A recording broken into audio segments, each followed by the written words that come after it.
본문 말씀 내가 정의와 공의를 행하였사오니라는 제목으로 선포할 텐데요. 이 내가가 우리 모두가 되기를 바랍니다. 네. 오늘은 평소 이 시편 119편을 8절씩 혹은 4절씩 우리가 배웠던 것과 다르게 이 한 절만을 간절히 붙들고자 하는데요. 그 이유를 간략하게 5가지 말씀을 드리면요. 첫째로 내가 정의와 공의를 행하였습니다. 하나님께 아뢰는 이 다윗의 삶이 너무도 복되고 또 마땅하기 때문이고요. 두 번째는 그런 삶을 살면서 주님께 나를 구하옵소서 간구하고 또 구원받는 그 은혜가 너무나 크기 때문이고요. 우리에게도 세 번째죠. 다윗처럼 살 수 있는 기회를 주셨기 때문이고요. 네 번째는 오늘날 우리 상당수가 너무도 다윗의 삶을 살지 못하고 있기 때문이고요. 다섯 번째로 가장 기쁜 것일 수도 있어요. 주님께서 우리를 정의와 공의와 사랑을 행하는 다윗 같은 자가 되라고 오늘도 불러주시기 때문입니다. 네. 그래서 오늘은 이 본문 말씀 121절 한 절 말씀을 붙들도록 하겠습니다. 다윗은 악인들에게 박해를 받는 가운데 하나님께 구하여 달라고 지금 아뢰고 있죠. 그런데 이렇게 다윗처럼 하나님께 도우심을 구하는 것 자체가 크나큰 은혜이고 중대한 신앙의 한 걸음 한 걸음입니다. 왜냐하면 우리는 종종 하나님께 도우심을 구하지 않을 때가 너무나 많고요. 그리고 하나님을 여러 도움처들 가운데 그냥 그 가운데 하나쯤으로 여길 때가 있기 때문이에요. 다윗처럼 다른 것을 의지하지 않고 오직 하나님만 의지하고 언제나 하나님께 도우심을 구하는 이러한 신앙이 이 자체가 큰 은혜이고 아주 큰 성숙이고 복된 삶이에요. 하나님께서 우리에게 약속하시기를 부르짖어 도움을 구하면 건져주시리라 하셨죠. 다윗은 그 약속을 믿고 하나님 앞으로 나아가는 거예요. 하나님께 도우심을 합당하게 구하여 본 자녀들은 아마 여러분들도 그러실 텐데요. 하나님의 그 놀라운 도우심의 손길을 다 체험하게 되죠. 신기하게 도우심을 받은 기억들이 많은데 어느 날은 도우심을 안 거예요. 그게 참 우리의 이상한데 그것도 우리가 무찔러 봅시다. 그래서 우리는 세상의 다른 것들을 의지하려는 어리석고 안타깝고 죄악된 마음을 철저히 버리고 오직 하나님만을 다윗처럼 하나님만을 신뢰하고 의지하도록 합시다. 자신을 박해자들에게서 구하여 주시기를 간구하면서요. 다윗은 우리가 봉독한 바 자신이 정의와 공의를 행하였다고 아뢰었어요. 이것을 하나님께 아뢰는 이유는요. 하나님께서 이 의로운 자녀가 부당하게 핍박당할 때에 도와주시리라고 성경 곳곳에서 약속하셨기 때문이에요. 그런데 이 약속에 의지하여 말하는 이 다윗의 고백은 정말 매우 충성된 성도의 고백이더라고요. 왜냐하면요, 제가 어떤 사건을 겪을 때 이런 생각을 많이 한 적이 있어요. 자주 하죠, 이런 생각을. 그 일에서 내가 피해자다라는 사실에 주목하는 거예요. 그래서 저 사람은 가해자이고 나는 피해자다라는 점을 중요하게 생각하는데 이것도 은혜예요. 이게 절대 나쁜 것이 아니고 큰 은혜예요. 내가 가해자의 자리에 서지 않고 그래도 매 맞는 사람이 다리 뻗고 잘 수 있듯이 피해자라는 건 진짜 여러분 큰 은혜를 입으신 거예요. 잘하고 계시는 건데요. 그런데 다윗은 그 정도가 아니었던 거예요. 그러니까 훨씬 복된 충성된 아름다운 자녀의 모습이었는데요. 자신이 어떤 사건들에 있어서 피해자라는 것을 호소하는 정도를 넘어서서 아버지 나는 언제나 삶 가운데에서 정의와 공의를 힘써 행하였습니다 말하는 거예요. 훨씬 더 진일보한 아름다운 신앙이죠. 피해자인 것에 주목하는 건 저는 좀 수동적인 자세였다면 훨씬 더 충성된 거예요. 더 하나님을 사랑하는 거예요. 근데 이렇게 고백할 수 있다는 사실은 정말 굉장히 놀라운 일이에요. 왜냐하면 우리가 알다시피 이 세상에서는 사단 마귀들의 공격이 너무나 심하고요. 많은 악한 사람들이 살아가고 있고 그런 이유들로 인해서 사악한 일들도 무수히 일어나죠. 그러니까 이러한 세상에서 이 사악한 세상 가운데에서 어떤 특정 시간만을 얘기한 게 아니잖아요. 저는 항상 공의와 정의를 행해왔습니다 아버지 한 거잖아요. 그렇게 언제나 공의와 정의를 행하였다는 것은 다윗은 자신이 어떤 손해를 입는 것도 감수하고 억울하게 손해 입은 자에게 손을 뻗치고 핍박받는 자의 편에 서고 압제받는 자를 구하기 위해서 목숨을 바친 거예요. 굉장한 삶을 산 거죠. 이러한 다윗의 삶을 다르게 표현하면 뜨거운 사랑, 이웃을 향한, 이웃을 내 몸과 같이 사랑하는 사랑을 했던 거예요.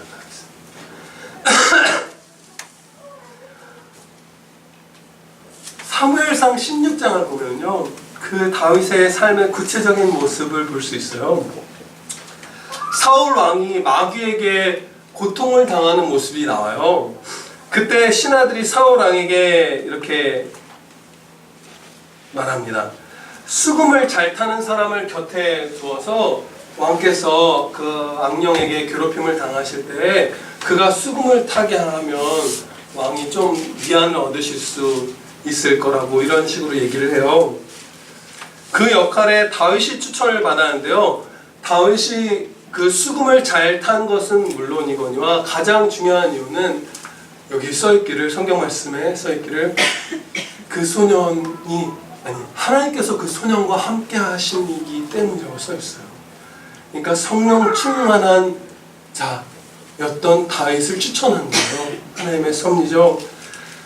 그래서 다윗이 사울 앞으로 나아가서 사울이 마귀에게 공격당해서 그 영혼이 막 비명을 지를 때 다윗이 성령 충만하여 그 앞에서 수금을 타면 그 악령이 떠나가고 사울이 상쾌하여 그 아픔이 나았다, 회복되었다고 성경 말씀에 기록되어 있어요.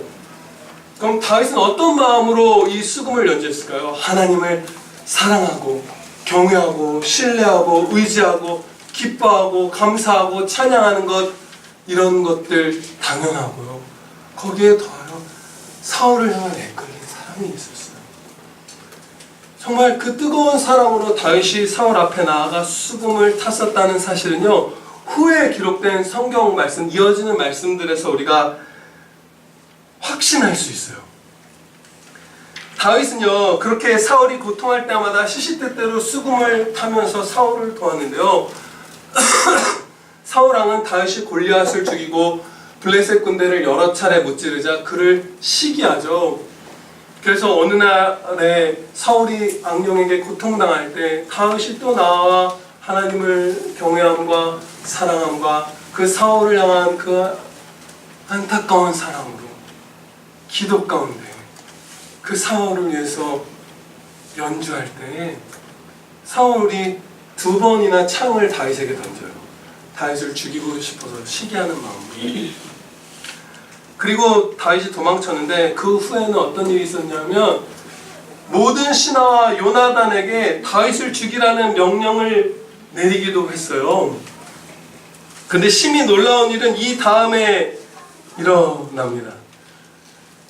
자기에게 창을 2번이나 던져서 죽이려고 그랬고, 자기가 돕고 있을 때 직접적으로, 그리고 온 그 나라의 신하들에게 또 다윗의 친구 절친이었던 그 요나단에게까지 다윗을 죽이라고 명한 사울의 휘하에서 다윗은 할 수 있는 한 충성되게 블레셋과 맞서 싸우는 전투를 하면서 하나님의 전쟁을 수행했어요.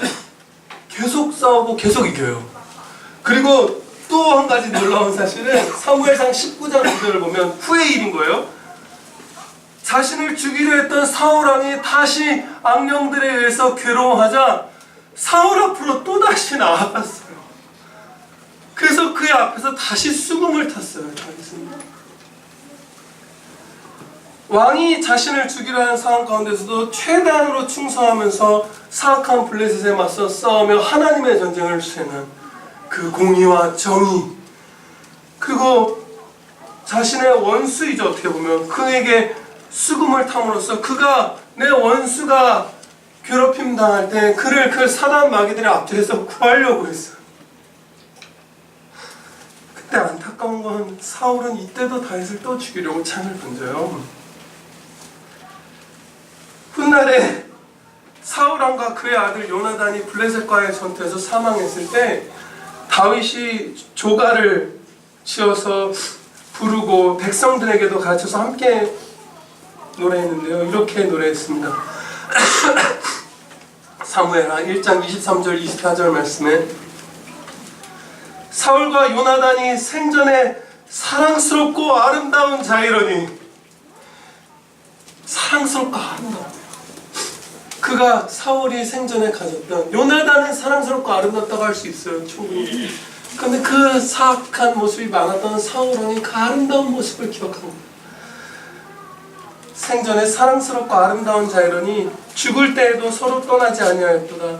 그들은 독수리보다도 빠르고 사자보다도 강하였도다. 이스라엘의 딸들아, 사울을 슬퍼하여 울지어다. 그가 붉은 옷으로 너희에게 화려하게 입혔고 금 놀이개를 너희 옷에 채웠도다. 오호라, 두 용사가 전쟁 중에 엎드러졌도다. 이것이 다윗이 살아간 정의와 공의와 사랑의 삶입니다. 네. 정의와 공의를 흉내내면서 오히려 이웃들을 상하게 하는 분들이 많죠. 오히려 그것은 정의와 공의가 아니죠. 그런데 다윗은 불타는 사랑 가운데 그야말로 참된 정의와 공의를 행했던 분인 거예요. 이처럼 충성된 다윗 같은 아들이 아버지 도와주세요 하는데 하나님께서 안 도와주실 리가 없죠. 그렇죠? 은혜를 안 베푸실 리가 없는 거예요. 근데 여기서 주의할 점은 다윗이 자신에게 마땅히 하나님께로부터 도움받아야 할 공로가 있다고 주장한 것은 아니에요. 하나님 저한테 안 주신 월급이 있습니다. 그거 안 주시면 하나님 안 됩니다 라고 그런 식으로 접근한 것이 아니라 그런 마음을 전혀 품지 않았어요. 왜냐하면요, 여러 이유가 있겠지만 다윗의 그 마치 천사처럼 충성된 삶에도 날마다 죄악이 있었어요. 우리보다는 훨씬 더 적게 범죄했지만 죄악이 있었고 그의 충성은 하나님께 드려야 마땅한 최대치의 충성에는 항상 못 미쳤단 말이죠. 지금은 천국에서 그 충성을 하고 계시겠지만 이 땅 가운데서는 99점까지는 맞아도 100점까지는 못하잖아요. 죄도 섞여 있고 그 불완전한 충성을 하고 있잖아요. 그래서 다윗이 구한 것은 은혜고요. 그래서 본문 말씀 바로 뒤에 124절 말씀을 보시면 주의 인자하심대로 주의 종에게 행하옵소서 하면서 하나님의 인자를 구해요. 주여 은혜를 내려주시옵소서, 인자를 베풀어 주시옵소서, 자비와 긍휼을 주시옵소서. 항상 은혜를 구했던 거예요. 이 121절 본문 말씀도 마찬가지로요. 우리가 다윗과 같은 정의와 공의와 그야말로 그 모든 것을 아울러 사랑의 삶을, 다윗과 같은 사랑의 삶을 살 수 있었으면 좋겠습니다. 네. 그러면서 하나님께 다윗처럼 도우심을 구해서 크게 하나님께서 도와주신 그 은혜를 충만히 누렸으면 좋겠어요. 살든지 죽든지 내 몸에서 그리스도가 존귀하게 되게 하려 하나니, 바울이 똑같은 삶을 살았던 거예요. 다윗처럼 이 삶을 우리가 살았으면 좋겠어요. 그러면 어떻게 해야 이 환난도 많고 죄악도 많고 공격이 많은 세상에서 다윗처럼 뜨거운 사랑의 삶을 살 수 있을까요? 어떻게 해야 다윗처럼 핍박과 고난 속에 있을 때에도 정의와 공의를 행하며 살아갈 수 있을까요? 그 답을 얻기 위해서 첫째로 하나님께서 가르쳐 주시는 진짜 사랑의 본질이 무엇인지 살펴보겠습니다. 성경적 사랑을 살펴볼게요. 제가 잠시 코가 제가 귀도 지금 중이염이 와서요, 볼륨이 엄청 크거나 작을 수 있어요. 제 목소리가 크게 들리고 남의 목소리는 안 들린대요. 외골수가 되는 병인데, 아무튼 하나님께서 잘 전달되게 도와주시려 믿습니다. 성경적 사랑, 하나님께서 가르쳐주신 사랑의 참된 본질. 우리는요, 내가 힘겨운 상황이면, 내가 핍절한 상황이면 이웃을 사랑하기 어렵다고 말할 때가 많아요. 내 코가 속자라고 말하는 것이고요, 좀 더 선한 사람, 이건 약간 세상 사람의 말이죠. 내 코가 속자야 이런 거. 좀 더 성도스럽게, 성도답게, 실제 그렇죠. 얘기하면 내가 조금만 더 회복되면, 내 개인적으로나 상황이나 이런 것들이 호전되면 그때 사랑하려고 그런다고 우리가 생각할 때 있잖아요.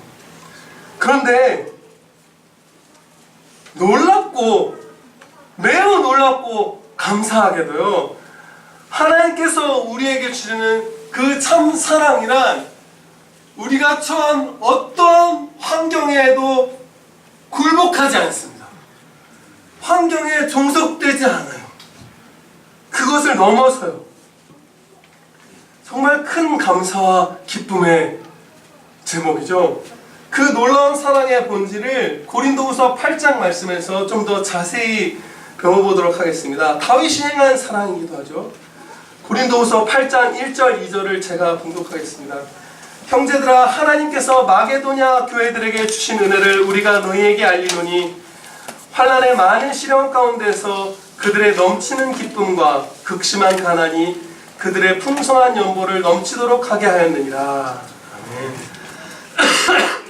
이 말씀을 보면 마게도냐 교회의 성도들은 어떠한 종류의 어떤 기쁨이 그들에게 넘쳐 흘러서 다른 지역에 사는 가난한 형제 교회의 성도들에게 정말 풍성한 구제헌금을 한 거예요. 어떤 넘치는 기쁨이 큰 사랑을 할 수 있게 한 거죠. 기쁨이 막 넘쳐 흘러서. 어떤 기쁨이라는 건 뭔가 빼는 걸 좋겠어요. 후에 정답에서 알겠지만 기쁨은 하나거든요. 하나님께서 주신 기쁨이 넘쳐 흘렀어요. 아, 이제 순서가 다 무너지네요. 잠시도 내버려두기 싫었어요. 그럼 그들을 크게 사랑하게 만든 이 넘치는 기쁨은 어떤 기쁨이었는지 아시죠? 당연히 원래 아셨을 분들도 많고요. 환난에 많은 시련이 있었고 극심한 가난이 있었다는 말씀을 볼 때 그들의 기쁨은 결단코 이 세상에 속한 기쁨은 아니었어요. 그들의 기쁨은 하나님을 기뻐하는 기쁨. 모든 재산과 가족과 친구와 아내를 다 잃었을 때 욥이 갖고 있었던 기쁨, 사울에게 쫓기면서도 기뻐하였던 다윗의 그 기쁨, 하나님을 기뻐하는 기쁨을 이 마게도냐 성도분들도 갖고 계셨던 거예요. 이 사실을 시편 32편 11절 말씀에서도 확고하게 우리가 보증받을 수 있습니다. 너희 의인들아, 여호와를 기뻐하며 즐거워할지어다. 다른 말씀도 많아요. 빌립보서 4장 4절 말씀일 거예요. 주 안에서 기뻐하라, 항상 기뻐하라 말씀하시죠. 하나님께서 기뻐하라 하시는 것은 다른 것이 아니라 하나님을 기뻐하라는 거예요. 그렇죠? 예수 그리스도를 기뻐하라. 주님 안에서, 그 품에 안겨서 주님을 기뻐하라. 그 품에 안겨서 주님 품 밖에는 저 다른 거 기뻐하라는 건 당연히 아니겠죠. 주님을 기뻐하라. 나를 사랑하라. 이처럼 우리의 기쁨은 온 하늘과 땅에 유일한 하나의 참 기쁨은 하나님을 기뻐하는 기쁨인데, 그것이 마게도냐 성도들에게 있었어요. 그런데 여기 보면 마게도냐 성도들은요, 하나님을 기뻐하는 기쁨이 넘쳐서 이웃들을 크게 사랑하였다고 말씀하고 있죠. 고린도후서 8장에서. 그러니까 여기서 우리가 배울 수 있는 사랑의 아주 본질적인 부분은요, 하나님께서 가르쳐주신 참 사랑이란 하나님을 기뻐하는 기쁨이 넘쳐 흘러서 이웃에게까지 가며 행하는 사랑이에요. 네. 그러니까 다윗의 삶에 핍박과 환난이 있을 때에도 공의와 정의와 뜨거운 사랑을 행하는 기적이 일어났던 이유는 다윗이 하나님을 기뻐했기 때문이에요. 하나님을 자신의 모든 것으로 여겼기 때문에 그 기쁨이 흘러넘쳐서 뜨거운 사랑과 정의와 공의가 되었던 거예요. 그러니까 우리에게 엄청난 담대한 보증을 주십니다.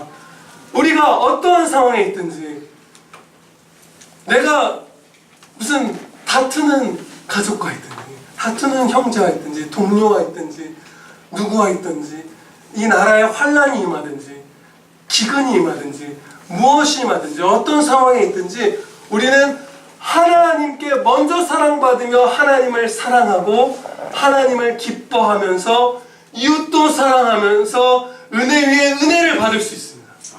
네. 다윗처럼 동일하게 사랑할 수 있는 거예요. 성경적 사랑에 대해서 좀 더 살펴보면요, 이 사랑은 환경에 굴복하지 않는 것은 물론이고 더 나아가서 하나님을 기뻐하는 경건한 성도에게는 극한 환난조차도 사랑의 촉진제가 돼요. 앞서 봉독한 고린도후서 8장 2절에서 이렇게 말씀합니다. 그들의 넘치는 기쁨과 극심한 가난이 그들의 풍성한 연보를 넘치도록 하게 하느니라. 여기서 극심한 가난이라고 번역된 말을 직역하면 밑바닥까지 내려간 빈필이에요. 이 마게도냐 성도분들은 그 곡식을 담아놓았던 그릇의 밑바닥이 보이고 그 기름을 담아놓았던 그릇의 밑바닥이 보였던 거예요. 그런 극빈이 마게도냐 성도들의 마음을 넓히고 사랑을 촉진시켰어요. 하나님을 기뻐하는 자에게는 기적이 일어나는 거예요. 이 마게도냐 성도들과 동일한 상황, 동일한 극빈의 상황에서 많은 사람들이 극악으로 치닫는 것을 보죠. 제가 2011년도 국토해양부 자료를 봤어요. 근데 2011년도 1월부터 9월까지 세계에서 공식적으로 신고된 해적 피해 사건이 352건이고요. 선원이 625명이 피랍되었대요.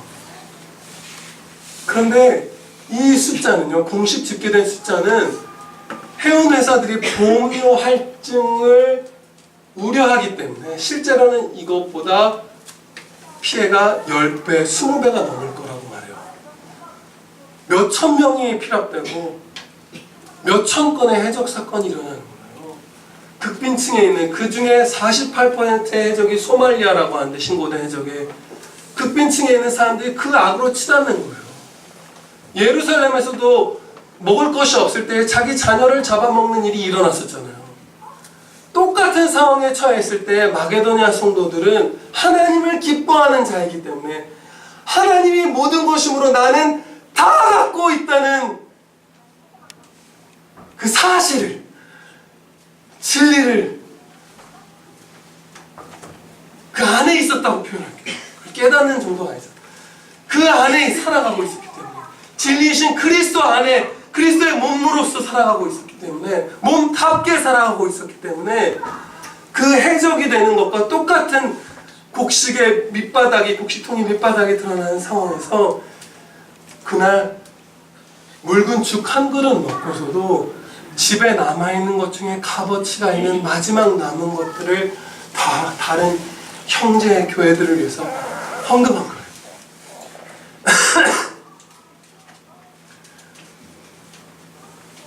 반대로요, 하나님을 기뻐하는 경건한 성도에게는 풍요와 평화도 사랑의 촉진제가 될 수 있습니다.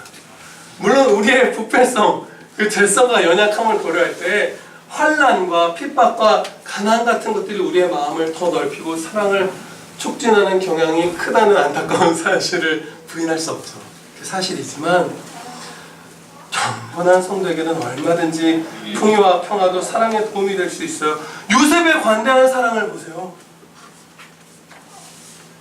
그가 그 세계에서 가장 부유하고 가장 풍요를 누리는 사람이 되었을 때 얼마나 관대하게 자신을 죽음 가운데 혹은 노예 가운데 팔아넘겼던 형제들을 사랑으로 섬겼는지. 네. 그러니까 결국은 하나님을 기뻐하는 자에게는 어떠한 상황이든지 사랑을 촉진케 됩니다. 네. 우리는 지금까지 하나님의 자녀인 우리가 각자가 처한 상황과 관계없이 얼마든지 다윗처럼 공의와 정의와 사랑을 행하는 자녀가 될 수 있다는 사실을 배웠고요. 또한 그런 충성된 다윗 같은 삶 가운데 하나님께 도우심을 구하면 자비 위에 자비, 은혜 위에 은혜가 임할 것임을 우리가 배웠어요. 그러면요, 다윗이나 이 살든지 죽든지 내 몸에서 그리스도께서 존귀하게 되심만을 바랬던 사도분들이나 우리나 동일하게 주 예수 그리스도의 십자가로 구원을 받은 거잖아요. 그런 우리잖아요. 동일한 십자가 사랑을 받은 우리잖아요. 그리고 다윗이나 사도들과 같은 성령님께서 내주하시는 우리잖아요. 그럼에도 불구하고 그분들보다 너무나 적게 하나님을 기뻐하고 너무나 적게 하나님을 사랑하는 이유는 무엇일까요? 혹은 죄를 죽이고 하나님과 더욱 가까워지며 하나님께로 더욱 가까이 나아가며 주님을 더욱 기뻐하는 방법은 무엇이 있을까요?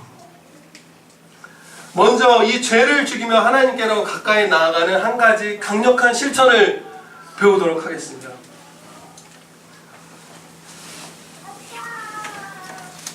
죄를 죽이시려고 할 때, 죄와 여러분들이 맞서 싸우실 때, 죄의 유혹이 들어올 때가 있잖아요. 갑자기 있다가, 물론 무슨 순간적으로 막 이렇게 물리적으로 충돌을 받으면 화를 내기도 하고, 운전할 때 많이 그러시죠. 우리가 운전할 때 절제가 안 되는 건 갑작스럽게 준비하지 않은 상태에서 죄의 유혹이 틈타기 때문이죠. 그런데 갑자기 꼭 그런 것만은 아니라 우리의 대부분의 죄는 운전의 죄도 물론 마찬가지인 면이 있는데요. 죄의 유혹이 스멀스멀 기어오는 걸 우리가 알아요. 한마디 지르고 싶고 하나 훔치고 싶고 음욕을 품고 싶고 분노하고 싶고 불평하고 싶고 게으르고 싶고 이 욕망이 막 스멀스멀 몰려오는 걸 우리가 먼저 자각을 해요. 그럴 때 이 사실을 생각하면 죄를 죽이기가 정말 훨씬 쉬워집니다. 내가 지금 죄를 범하면 나는 하나님과 멀어진다. 나는 지금 이 세상의 일시적 그야말로 당위적 알약 같은 속에는 쓴맛밖에 없는 약간의 단맛이 있는 이 세상의 쾌락을 누리기 위해서 죄를 범할 때에 나는 생명과 기쁨의 유일한 원천이신 하나님을 잃어간다. 내가 무엇을 얻고 무엇을 잃는가? 아니, 구체적으로 생각하는 게 훨씬 좋겠죠. 내가 하나님을 잃어간다라는 생각을 기억할 때 죄를 죽이기가 훨씬 더 수월해집니다. 아, 이게 나쁜데 하지 말라고 하셨는데 정도는 안 된다. 내가 이걸 할수록 하나님과 멀어질 텐데, 성령을 소멸하지 말라 하셨는데 내가 소멸할 텐데, 하나님을 그 웃는 얼굴을 배웠기가 힘들어질 텐데, 그 생각을 하시면 여러분 죄를 죽이실 수 있고요. 반대로 사랑을 행하면 어떻게 됩니까? 우리가 소망을 이제 품는 거예요. 더욱 하나님을 기뻐하는 기쁨이 흘러넘쳐서 이웃사랑을 행하죠. 그러면 어떤 일이 일어나냐 하면, 성경에서 성령님의 소욕에 순종하면 성령 충만함을 받는다고 했죠. 더 성령께서 충만히 내주하시는 거예요. 또 하나님의 말씀을 실천하려 하면 그것이 하나님께로부터 말미암을 말씀인지 알게 된다고 하셨죠. 그 신적인 그 영광의 광채의 비춤을 받는 거예요. 은혜가 더 충만해지는 거예요. 그러면 하나님을 기뻐하는 내가 가진 이만큼의 기쁨으로써 이웃사랑을 실천하면 하나님과 더 가까워져서 기쁨이 커집니다. 네. 우리는요, 내가 지금 사랑을 실천하고 정의와 공의를 실천하면 불행해질 거라고 생각해요. 내가 속이고 사는 마귀들이 속이고 세상이 속여. 너 그거 지금 하면 불행해질 거다. 결코 그렇지 않아요. 하나님을 사랑하면 이전보다는 더 기뻐집니다. 네.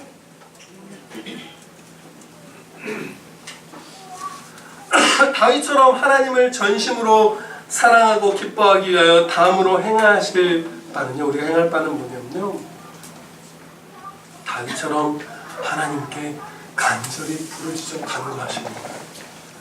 이 119편의 176개 절이나 되는 이 시에서, 아니 우리가 지금까지 살펴본 앞에 120개 절에서 그가 얼마나 세세하게, 얼마나 간절하게, 얼마나 자주 하나님께 도우심을 구하였는지를 보세요.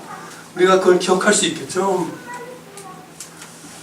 다윗이 이렇게 간구가 많이 필요했으면 우리는 훨씬 더 할 거예요. 더 하죠.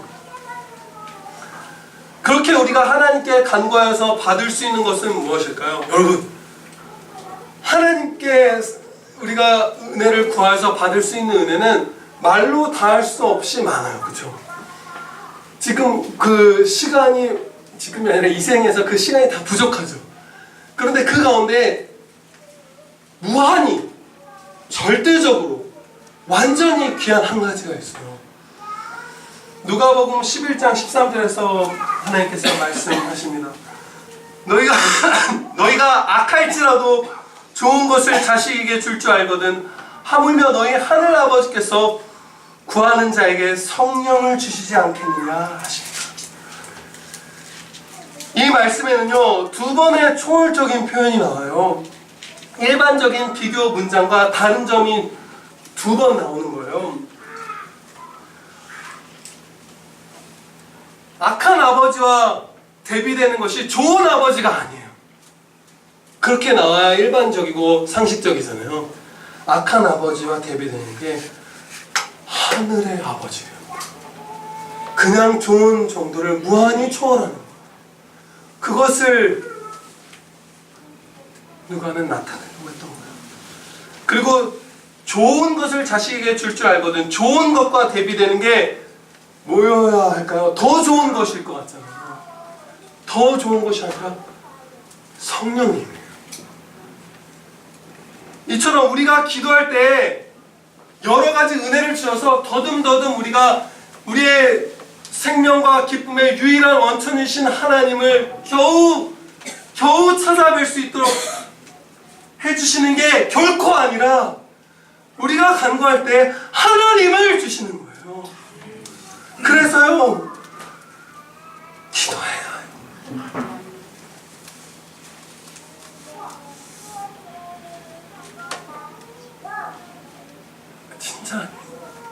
진짜 우리 기도해야 돼요. 네.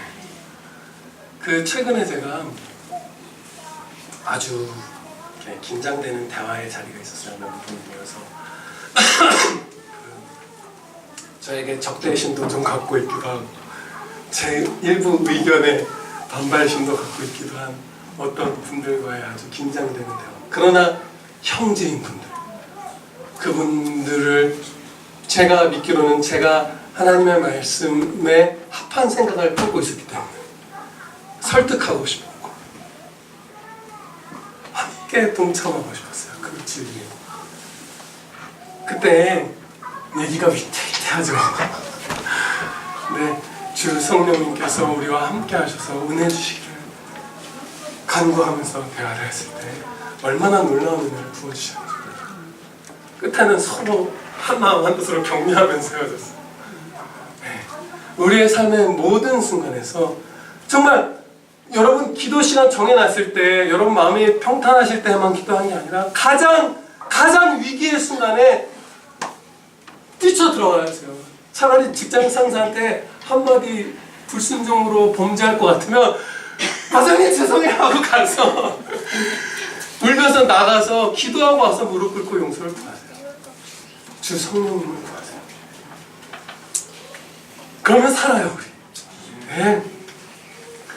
우리가 오늘 배운 바대로 결단하시고요. 우리가 모두 함께 결단하고 이전보다 훨씬 더 충성된 삶을 산다고 해도 때로는 죄를 죽임도 실패할 때가 있고 성령님을 주시기를 간구하지 않을 때도 있고 하나님을 기뻐하지 않을 때도 있고 이웃을 사랑하지 않을 때도 있을 거예요. 실패가 있을 거예요. 우리 삶은.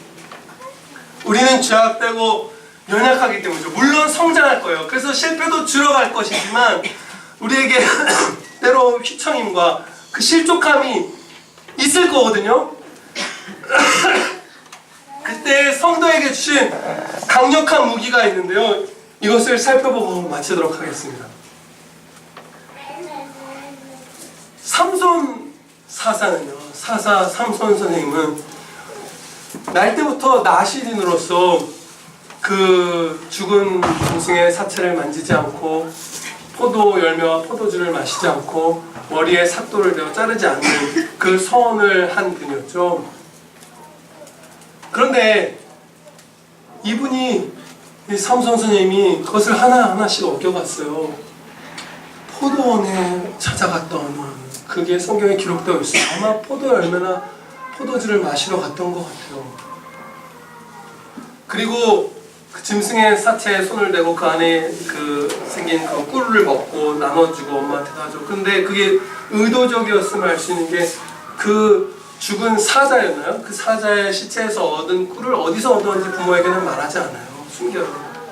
그러니까 의도적으로 포도원에 자기 발로 찾아가서 포도 열매를 매셔서 세 개의 소원 중에 하나를 깼고요.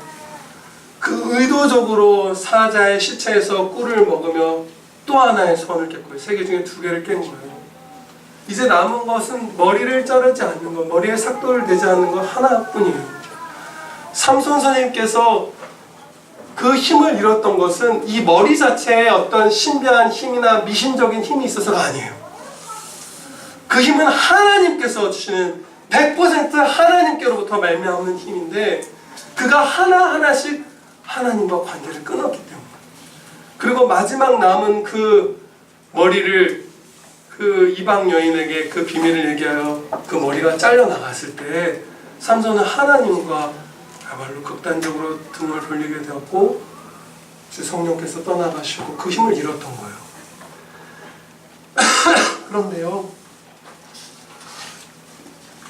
그가 여러분 삼손 얘기는 우리 다 아시죠? 다시 그 힘을 회복하고 마지막 그분의 생애의 마지막에는 크게 충성하고 돌아가시잖아요.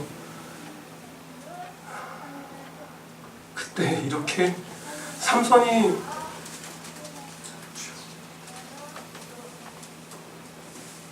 그 블레셋 사람들에게 잡혀가서 두 눈이 뽑히죠.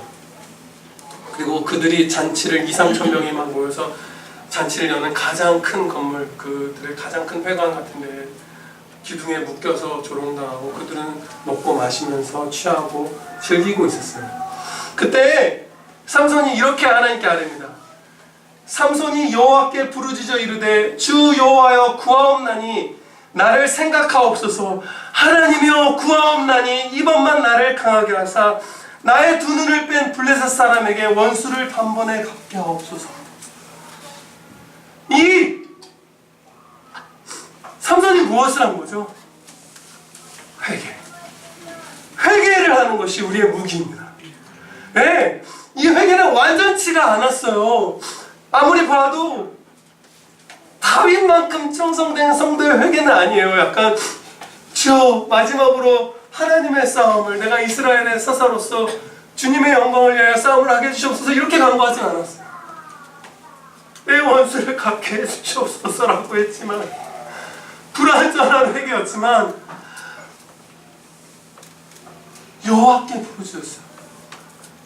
나를 생각하여 주옵소서. 나를 긍휼히 여겨 주옵소서. 구하옵나이다. 도와주시옵소서. 힘주시옵소서. 그 불완전한 회개조차도 하나님께서 크게 여기셔서 그가 살아생전에 하나님의 전쟁을 치며 죽인 사람보다 그 마지막 회개한 날에 죽인 사람의 숫자가 더 많았다 말씀하세요. 우리에게 주신 하나님의